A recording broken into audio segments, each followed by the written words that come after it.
powerful. And I feel that with lawyers, there has definitely been quite a marked change in the last couple of years where they have shut down. It's as simple as that. And I know that I'm conscious that I'm talking from a very tiny business, a very tiny perspective, because I don't speak to thousands of lawyers, because my job is very, very specific in that I reach out to a certain pool of talent. But I have found over the last 18 months to 2 years that the talent pool that I'm reaching out to are becoming harder and harder to approach. So largely because they don't answer their phones, largely because they don't communicate with me by phone. So when I reach out to people, typically my response rate on emails is stronger, which is okay, it's great for my job, but I don't really want people to reply to me via email. I make it very clear on my emails that I want them to call me, but people choose to send an email. So you then have another transaction where you have to try and encourage somebody to call you. And I just felt that I was seeing this change, and quite significantly, in the sense that because I record everything that I do, the number of text messages that I was sending out was increasing.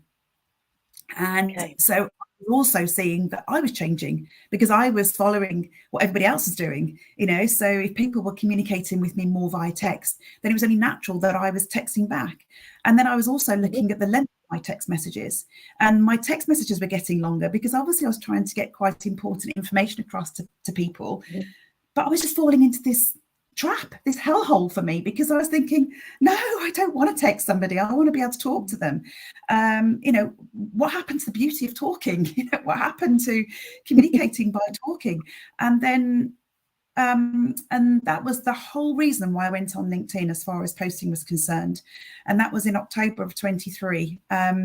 I didn't come onto LinkedIn to raise my personal brand. Well, I do now, but because I didn't know how important that was back then.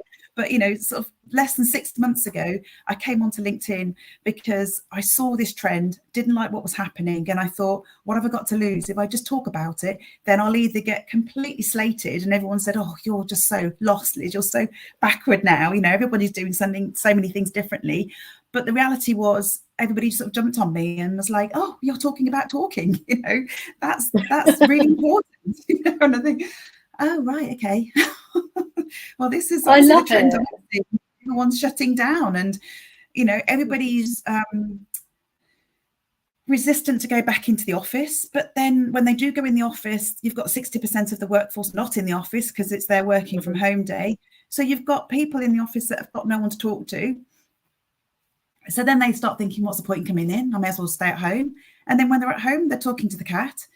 And it's like, it's only human nature that if you don't do something very often, then you forget it. A bit like me and IT, if I don't use IT very often, then I'm really bad at remembering how to do it. So, people disregard the importance of talking. And if you don't do it very often, it then becomes harder and harder. And then you stand at the bus stop and you realise you wouldn't dream of speaking to the person next to you at the bus stop. Or you go into a pub and you wouldn't dream of speaking to somebody at the bar, especially if you're single. Pretty important. I've always, much to the embarrassment of my two daughters, been the kind of person that talks to strangers. And my mum does it, my grandma did it, so it's definitely a family trait. And they will be like, Mum, why are you talking to that person? Like, you don't even know them. Like, well, I'm just having a chat. And I've always been that way, which is definitely something that drew me to you. And I think you referred to October last year when you just started making your first little waves on LinkedIn. And I remember having a conversation with you and you were a bit like, oh, I don't know what I'm doing. But, it turns out it was great, wasn't it? Yeah, I mean, that particular post, so I didn't write this very straight away, my sort of plight and, the journey that what my main mission was. I left that for quite a while. And then when I actually did write about it, and, I was really upset that day, the day I wrote it, because I was just like, I really did feel like one woman on a mission, because I thought, why am I seeing this trend? And why are not other people writing about it, or at least addressing it? And I think the difficulty is it's quite an emotional point to talk about. It's also massive, it's huge, because it's happened to us all. I think a lot of us have you just get stuck on your phone, and it's so immediate. It's so quick to be able to send a text. But for me, with emails, I just hate sending emails. I just loathe it because they just take so long. And I just think, God, if I can just pick up the phone and just speak to someone and say, right, this is going wobbly. We need to sort this out. Like we're just about to nail this candidate, and they're not talking to me, or they're shutting down, or they've sent me a text and I've asked to call them and they're not picking up the call. I can get all of that across to a client and just say, look, help me here. We're working together here, and I need your input. I don't know everything. How do I deal with this situation? And of course, my clients, when if they understand me and we click, it's like they totally get that. It's like, yeah, we're going for this. We're working together here. We've got a problem. We're going to solve it together. I can't do all that on an email. It's just, it just does my head in, because I'm waiting for someone to get back to me to reply to my email. It's like the 20th email I've got to do in the next 20 minutes. So the reality is mine probably doesn't get to the top of their list because they've got more important clients that they've got to reply to. So I'm hanging on, and then the relationship with my candidate starts to get even more wobbly. And I just think, God, I could have just done all this on a 5-minute phone call and sorted it all out. So what I don't want to do is focus this all on me, because we've got a lot to cover, and I want to get through a lot of tips that I've got to share with people.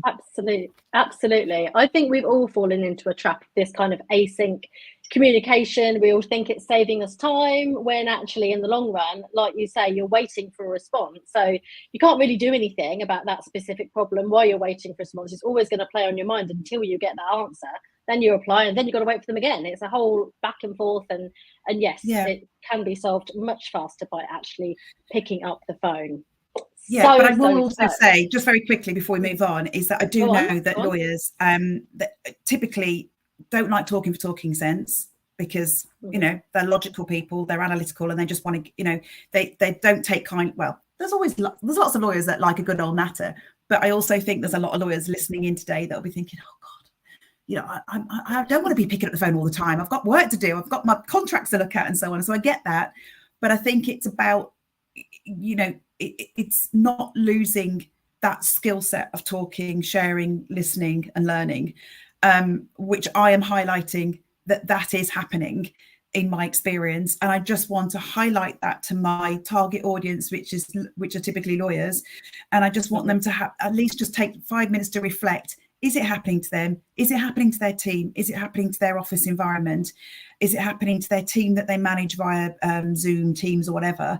And address it, because the reality is, what I'm saying to you, and the purpose of this podcast is that since I started talking about it, people are jumping on me saying, where's this come from? What are you finding? We're finding the same. We're out at market doing our business, whether you're a copywriter, whether you're a business development coach, whether you're a learning and development manager within a law firm. So people are jumping, they're connecting with me and saying, right, can we find out a bit more about your thoughts on this?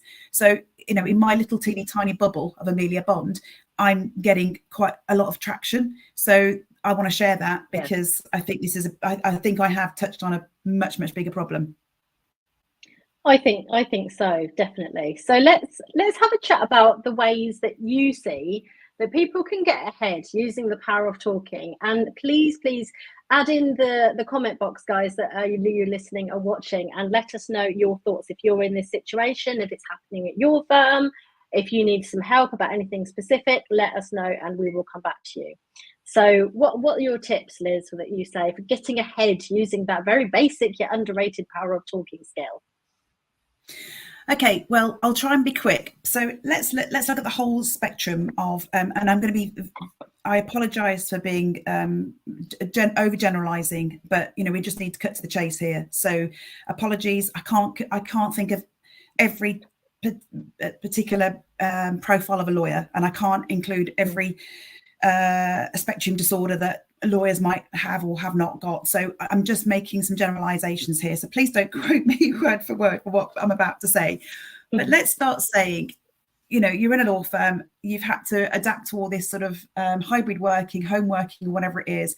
And you're the partners, and you've got to sort of set an example. Well, you know, this is time to reflect. If you are a partner and let's say, you know, you've got 50% or even 80% of your team working in a very flexible manner now, so they're in and out the office a few times a week or whatever, you've got to start thinking about, well, how often are you actually physically talking to your team members, you know, and be reflective, because if you're not actually looking after those team members, as in whether you're doing this like face to face over a virtual Zoom or something, or you're not actually spending quality time with them once a week or once every 2 weeks where you're actually sitting opposite each other, then I think you've got to be really accountable for that, because you've got to look after the people that are around you first and foremost before you even think about the bigger picture. And you are the partners, so you're the ambassadors of your firm, so you have to be able to demonstrate well, one, how the hell you got there, and I'm assuming that you got there because you could actually have really good personality and good communication skills and you're able to nail clients. So really think about the journey that you went on as a partner, you know, how you got those clients, let's say 15 years ago, compared to how you got those clients now. Because the more you talk and share with others that are coming through the ranks, i.e. the juniors, the more that you can demonstrate to them that you've got to have like a holistic approach here, and talking is one of the many things that you need to be able to do to get ahead in the game. So that's the partner level. Then you start looking at the juniors, right? So the juniors, oh God, where do I start? So first of all, I don't do junior recruitment, okay? But I'm very aware that I want to be as well connected to the juniors as I possibly can, because the content that I'm going to put out there should hopefully be really important to the juniors, because I want to start asking questions, the sort of questions that a junior lawyer really wants to ask, but they're too scared. So they need to be contacting me and give me material so that I can put it out there and start a conversation about how they're feeling, because I worry about them big style. I mean, it came out in the news yesterday that, you know, the anxiety levels are through the roof. The sickness levels are really high for this sort of like, was it 18 to 24-year-olds or something like that? You know, there's a shed load of them on antidepressants, and they're having loads of time off sick. So again, we're going to have to keep this to law firms because that's what we're all about. You know, this must be a real huge headache for law firms. So they've got this whole generation that are coming through the ranks. Clearly, they're struggling because a lot of them are on antidepressants, right? They have gone through COVID. They've probably had a couple of years of lockdown when they're at uni, where they should be out partying, having a great time and learning lots of social skills and knowing how to go in and out of different rooms and be able to socialise in committees and all of that. So a lot of that was taken away from them. A lot of them can get through their degree without really having one-to-ones with lecturers. Loads of their lecturers are online. Then they apply for these big jobs where most of it's done online and through virtual assessments. So I know quite a lot of young people, because I've got kids of that sort of age, who have nailed fantastic jobs and most of their application was done online. So then they rock up at the start of their training course, and they get thrown into these really big profile jobs and have to talk with very high profile clients. But they don't have the social skills because they haven't had the time to develop them. And their degree course mainly has been online. And then you go into a law firm and you've got a partner there, you go, oh God, you know, they won't work extra hours. They won't, you know, go the extra mile. I've asked them to come into a meeting on Wednesday, but they've replied saying it's their their home working days. They won't come into the office that day. And like the partners are pulling their hair out because they're going, God, these youth of today.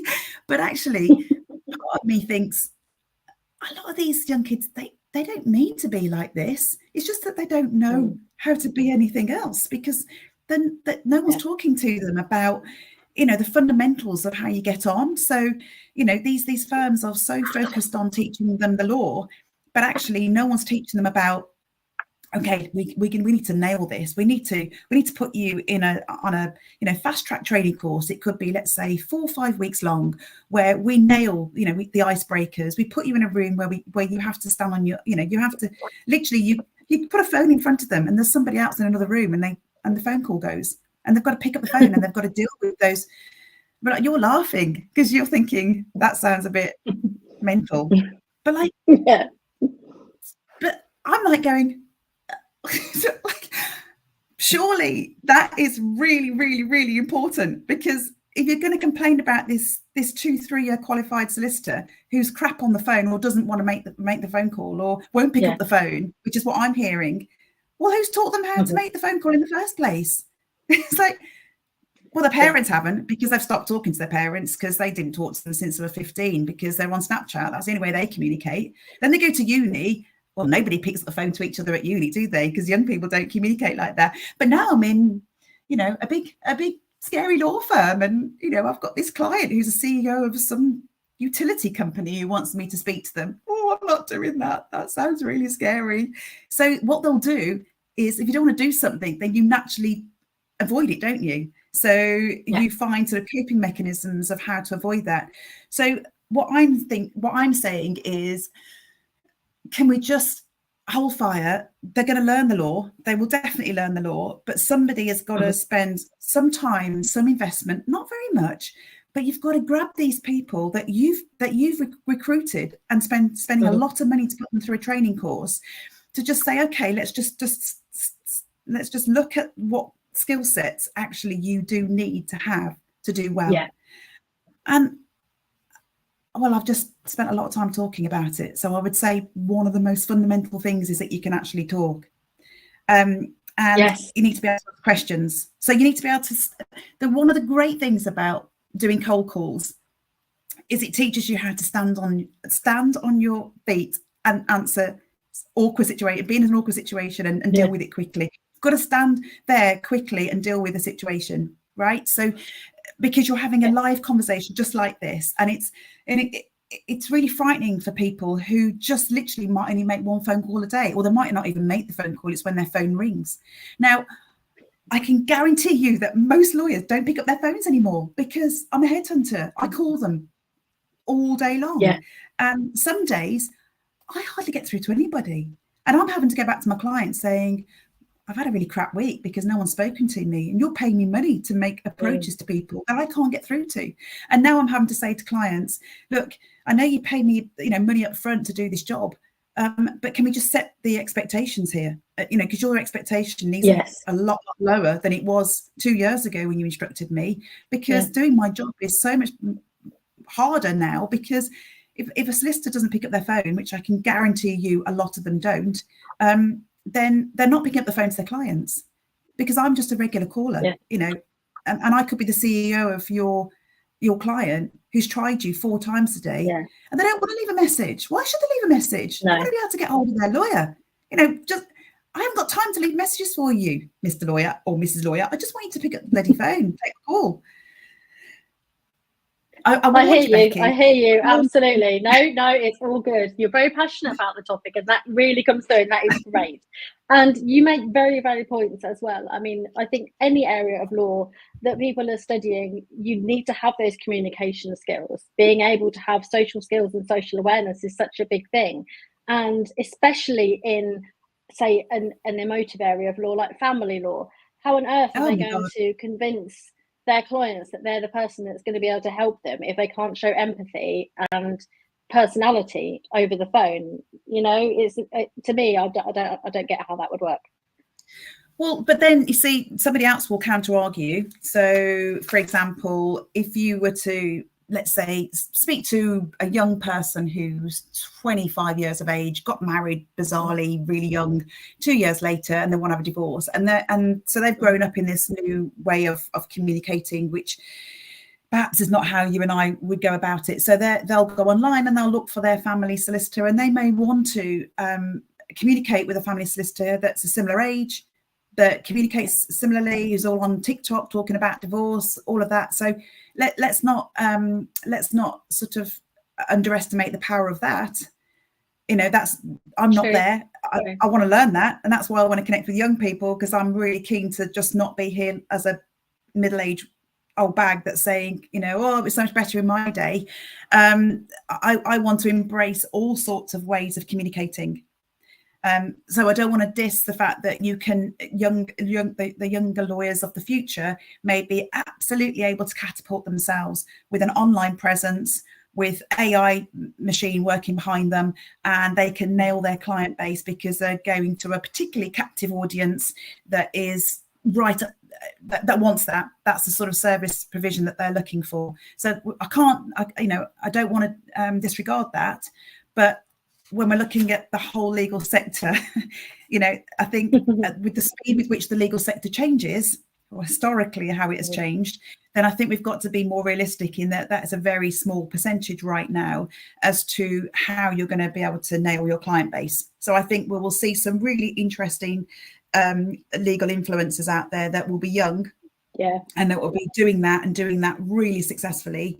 But when you look at the masses of lawyers, I think there's still a huge percentage of young folk that are going into regional firms up and down the country, could be at a 10 partnership firm.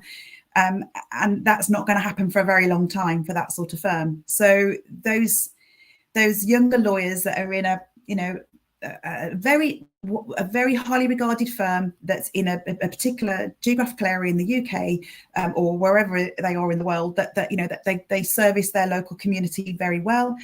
It's absolutely critical that lawyers don't lose sight in the fact that they need to be out there in the communities, they need to be accessible, and they need to be relatable, and they need to be people need to feel like they can speak to them. Because I think this is the problem with a lot of lawyers.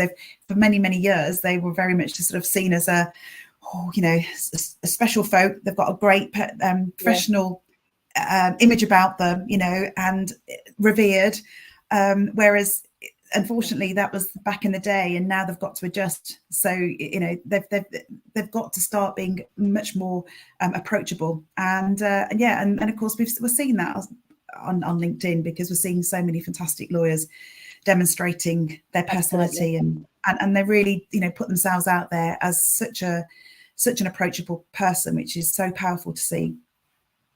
It really is. I do love to see that. So something you talk about online a bit is saying a big fat yes to new challenges. I've heard this saying a few times. So how does that tie in to having confidence to say yes to those challenges that might be a little bit scary, and also the power of talking, would you say, Liz? Well, you see, I think that with this whole sort of demise of talking, I think there's been a lot of lack of confidence, really. And I think this is the problem that a lot of people struggle with. And certainly from the feedback that I've had from reaching out to people preparing for this podcast, is that the feedback that people such as yourself, business developers that I've reached out to, people that really are out there supporting law firms, is that confidence has dropped, and I think that's how we've all been affected by what we've all gone through over the last few years.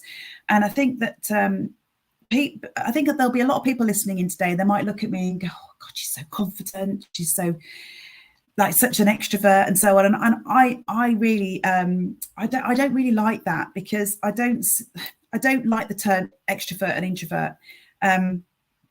I think what we do is we decide to set ourselves. We're either the sort of person that sets themselves challenges and really focuses on that and achieves it, or you're naturally the sort of person that tries to avoid it at all costs. But I think there's a lot of people who are naturally introvert, but they decide to keep pushing themselves that little bit more to achieve that little bit more. So especially when you look at lawyers who, I never ever knew how many had spectrum disorders or neurodivergent or whatever since I started posting in October. Honestly, there are so many. I was like, then now I want to learn all about them, because I'm like, well, God, I've been dealing with you for donkey's years and didn't realise like all that you have to put up with to sort of just get up out of your bed every day, all the complexities, all the little voices that they have in their heads, and all those challenges, which I'm absolutely flabbergasted by and want to learn more about, because I just think, life's hard, and yet you've got to go through all of this just to function and nail this like really important job that you've got. So what I would say is life is full of challenges, but you can really don't be scared to set yourself challenges. So sitting here today with you, Becky, was a challenge, you know, and people don't realise that. But I'm of a certain age where, you know, you sort of have out of body experiences, and you know, anxiety can ravage you when you don't know where you're coming or going, because it wasn't something that you naturally suffered with. But when you get to my age, these sorts of things happen, and your everything changes in you, and you have to adapt to it. And there's a lot of people of my sort of age group that are females who, you know, are leaving big jobs in droves. You know, they're leaving the legal industry in droves, and it's really sad to see. And I just think that, you know, if I can inspire anybody today from listening to this podcast, is just keep setting the challenges, just keep pushing yourself that little bit more, because, you know, if you don't, then you just shrivel up, and things will just get harder and harder. Yeah. And actually, you know, communicating in society will just get harder for you.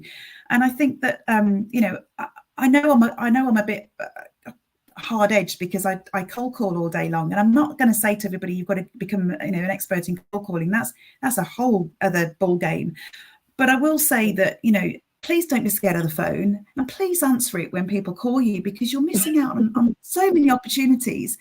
I mean, the amount of people that I've moved in jobs to incredible positions, and they've said, God, all of that came because I picked up the phone and I listened to you, you know. Mm-hmm. And a lot of the time that's because you've missed an opportunity, because you just don't put yourself out there, or don't listen, or don't challenge yourself.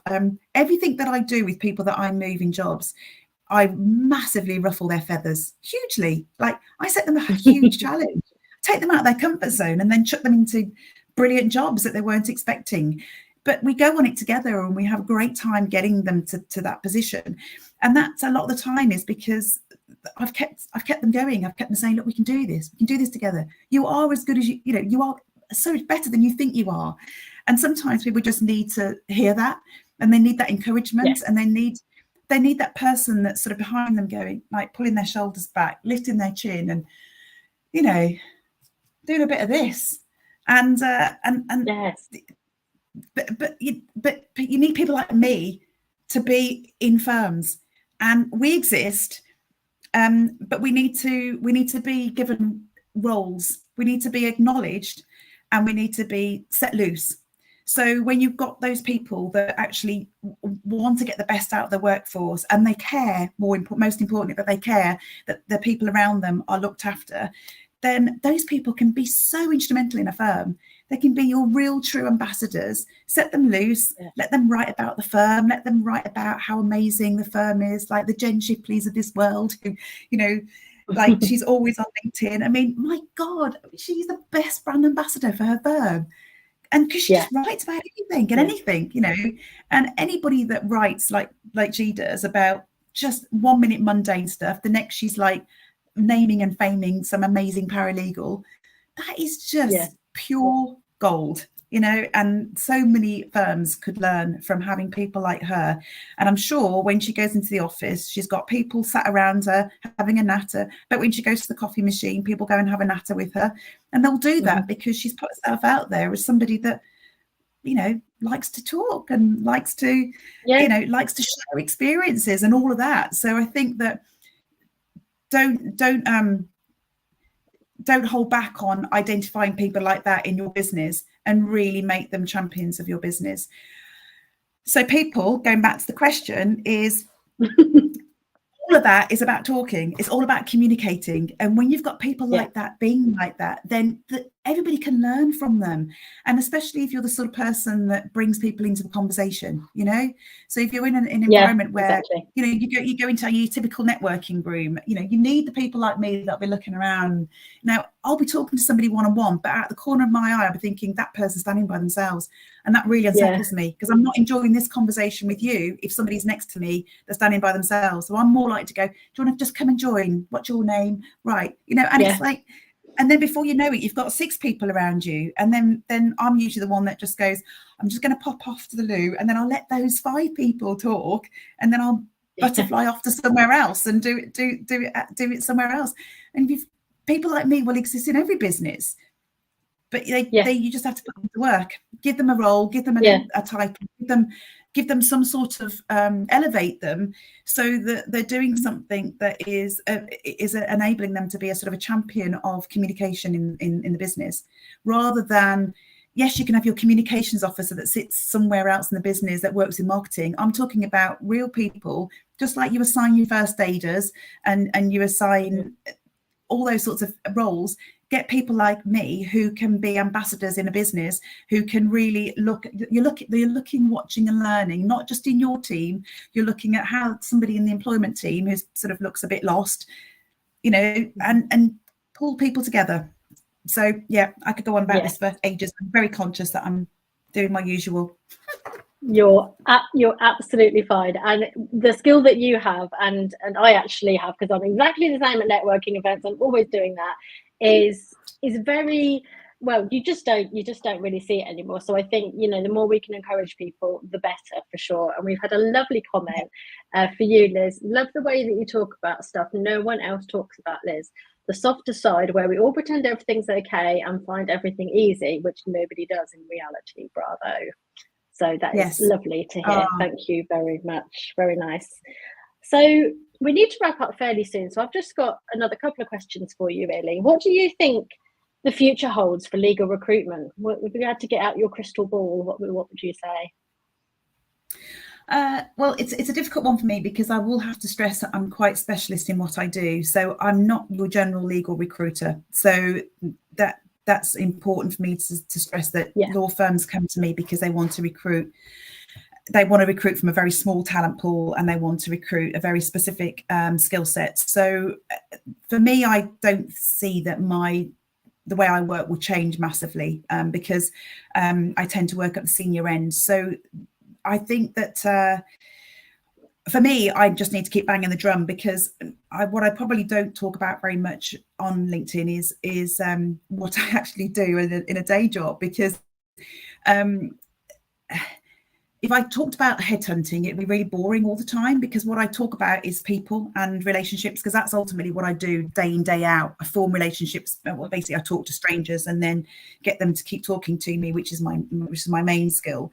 But for me, it's about, I think legal recruitment will have to adapt, but I think it will change, like all sorts of areas of recruitment, which is recruitment as an industry is changing at rocket speed. So for legal recruitment, I can't see that being any different. So I think they will be using AI at a significant level. They won't need as many recruiters.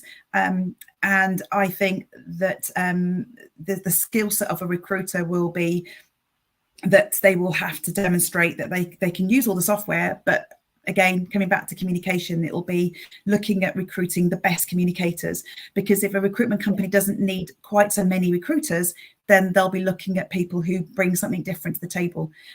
So what's been really interesting for me, from where I was sort of 6 months ago thinking about writing my first post about how to communicate and how important it is to talk, now I've got so much more that I want to achieve personally for myself, because I've started to obviously learn this whole big wide world of brand, and how important it is for us to also take ownership of our own brand, which is hugely crucial for whether it be a legal recruiter or a general recruiter. But coming back to our particular marketplace, which are lawyers, I mean, this is just golden. I mean, this is a whole other podcast that we could talk about, which I think you talked about quite a lot last week, which is the importance of owning your own brand as a lawyer, as a professional, and the sooner you do that from a young age, the more you'll be able to benefit. Because if you can generate your own client base through your own efforts from a young age, then you've got a very, very bright career ahead of you, and that you can take ownership of that, but also you can broaden who you are as an individual. So you could be a lawyer, but you can also have, you've got a soapbox to be able to talk about lots of other things, just like I am. I'm a headhunter, but I actually don't really talk too much about being a headhunter. I talk about so many other things, like how I'm going to get my mate a bloke who's single, because that's something that's really important to me. It's because it's all about people skills. It's all about communicating. I mean, that's a whole other thing, isn't it? Absolutely. It's just another section of life where, you've got mature people who don't pick up the phone to each other, but they text for months and months and months on a dating app. I mean, yeah, absolutely. So you're actually a headhunter and matchmaker, and to be honest, there's really not that much difference between the two, is there? Not really. If I had my time again, I would definitely have launched a dating business. Maybe you could be the new Cilla Black. That's what we could get you on. Can you imagine? Oh, I used to love that program. We've had a lovely comment from Olivia. Olivia says, "You're looking good, Liz." So that is nice to hear, isn't it? I can't believe I've not had a single comment saying that I look like Kate Humble. Give it time. Give it time. Oh, thank you. We've had from Jane as well. She said, "Great topic, guys, and great to hear such an open conversation," which is what we are all about.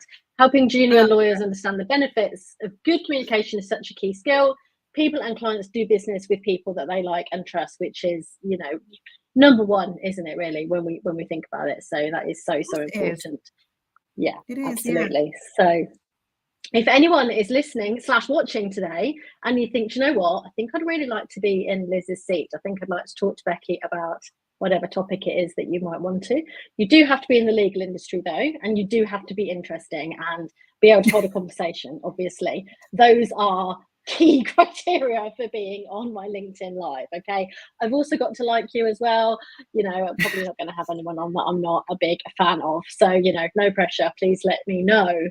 Today has been an absolute delight, and next Wednesday we have legal delegation pro Dan Warburton, and he's going to teach you all how to elevate your legal team performance. So this is a sneaky one because it hasn't even been released yet, but we've got Dan next week, and I'm sure he's going to have a lot to say as well. So thank you, everybody, for your comments and suggestions, and especially to you, Liz, coming to us all the way from a hotel room in Liverpool. So dedication right there.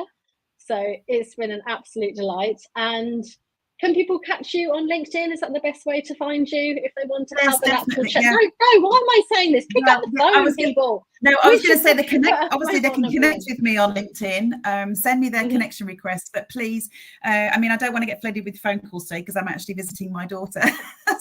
But no, what I can absolutely guarantee is I'm very, very regularly on the phone, so you may not get hold of me straight away, but I guarantee I will call you back. If you leave your name and number, and